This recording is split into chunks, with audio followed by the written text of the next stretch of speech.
Hindi ko na sabihin sa inyo yung ingredient. At dalawa yan, sabay halo. Ano mo? Saka isang munggo.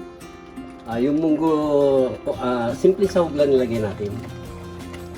Pinakuluan ng baboy. Yan ang pinakasubo ko dito. Tapos nilagyan ko ng mushroom. Saka yung tiger, pinutol-putol ko na maliliit para marami.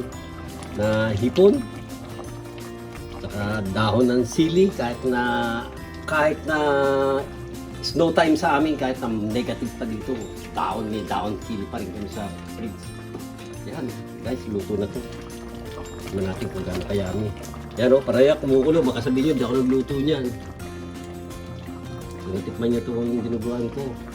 Ito ang dinuguan Toronto. Mapapayami kayo. Ayan, dinuguan.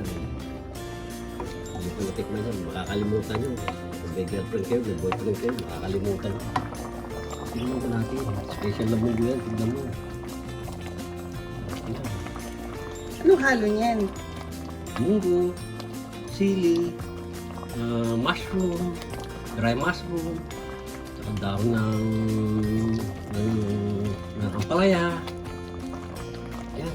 Saka yung shrimp niya, tiger. Tiger, di na makita.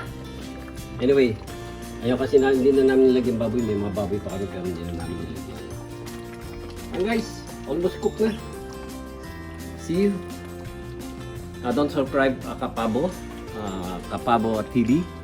And don't forget likes and subscribe.